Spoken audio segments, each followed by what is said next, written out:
नमस्कार, मैं हूं आपके साथ ज्योतिका। आइए रुक करते हैं फटाफट खबरों की ओर।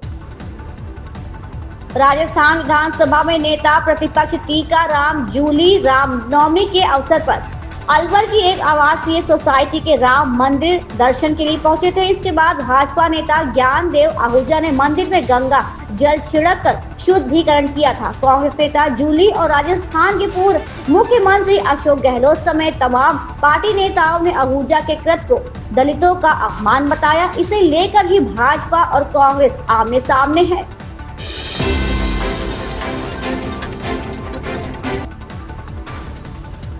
कांग्रेस अध्यक्ष मल्लिकार्जुन खड़गे ने बुधवार को भाजपा पर बड़ा आरोप लगाया। उन्होंने कहा कि भाजपा ने महाराष्ट्र विधानसभा चुनाव में धोखाधड़ी से जीत दर्ज की।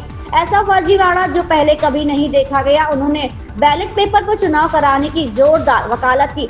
अहमदाबाद में एआईसीसी सत्र को संबोधित करते हुए खड़गे ने मोदी सरकार पर पूंजीपतियों को लाभ पहुंचाने और लोकतंत्र में धीरे धीरे खत्म करने के लिए सरकारी संपत्ति बेचने का भी आरोप लगाया।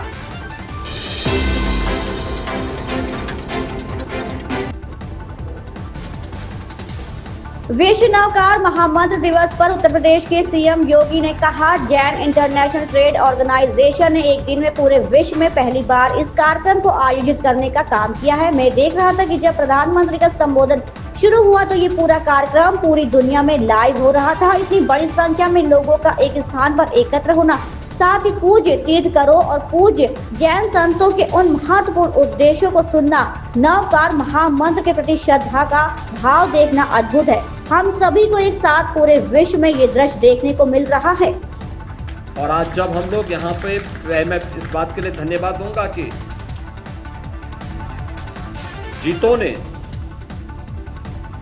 पहली बार इस आयोजन को पूरी दुनिया के अंदर एक दिन में आयोजित करने का कार्य किया। मैं देख रहा था अभी जब प्रधानमंत्री जी का उद्बोधन शुरू हुआ तो पूरी दुनिया के अंदर यह पूरा कार्यक्रम लाइव हो रहा था। बड़ी संख्या में इतने बड़े पैमाने पर लोगों का एक जगह पे एकत्रीकरण होना,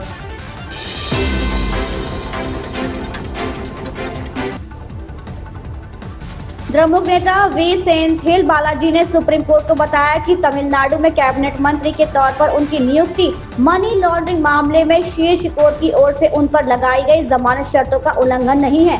उन्होंने दलील दी कि लोकप्रिय जनादेश के बाद राजनीतिक पद की मांग करने के लिए उन्हें दंडित नहीं किया जा सकता। बालाजी को 26 सितंबर 2024 को शीर्ष अदालत ने जमानत दी थी।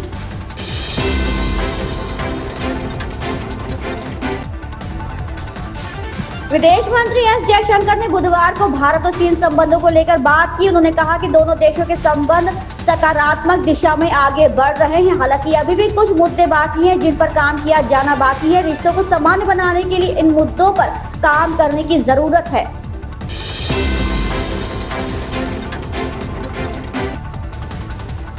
अहमदाबाद में साबरमती के तट पर कांग्रेस पार्टी की अहम बैठकें आयोजित की गई। वहीं इस बैठक के दौरान कांग्रेस अध्यक्ष ने पार्टी नेताओं को कड़ा संदेश दिया है। मल्लिकार्जुन खड़गे ने साफ कहा है कि सभी नेता जो पार्टी की तरफ से दी गई जिम्मेदारी नहीं निभाते हैं वे रिटायर हो जाए और पार्टी के काम में मदद नहीं कर सकते वो आराम करें।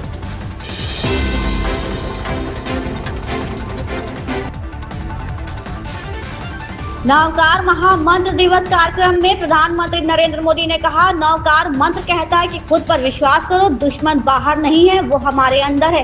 नकारात्मक सोच, बेईमानी, स्वार्थ ये दुश्मन है और इन पर जीत हासिल करना ही असली जीत है।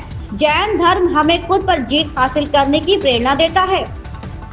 नवकार महामंत्र कहता है, स्वयं पर विश्वास करो, स्वयं की यात्रा शुरू करो। दुश्मन बाहर नहीं है, दुश्मन भीतर है।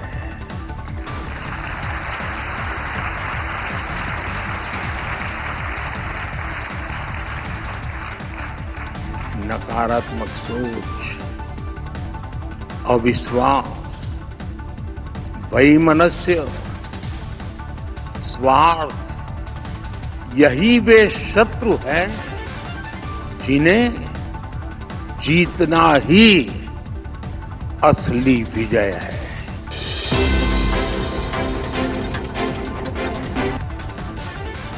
मुंबई में 26/11 आतंकी हमलों के साजिशकर्ता तहव्वुर राणा को अमेरिका से भारत प्रत्यार्पण किया जा रहा है। वहीं इससे जुड़े सूत्रों का कहना है कि तहव्वुर राणा की गवाही से उन पाकिस्तानी सरकारी अधिकारियों की भूमिका उजागर हो सकती है जो 26/11 की साजिश में शामिल थे।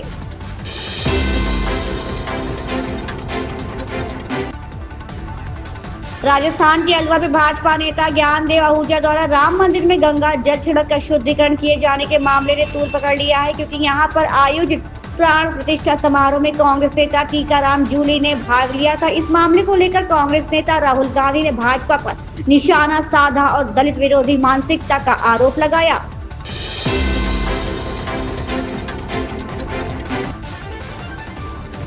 महाराष्ट्र के राज्यपाल सीपी राधाकृष्णन ने जाति भेदभाव को लेकर चिंता व्यक्त की। उन्होंने कहा कि जाति या धर्म के कारण लोगों को आवाज से वंचित रखना निराशाजनक है। इस भेदभाव को समाप्त किया जाना चाहिए। उन्होंने कहा कि विश्व शांति और सद्भावना केवल अंतर धार्मिक संवाद से ही बनाई जा सकती है।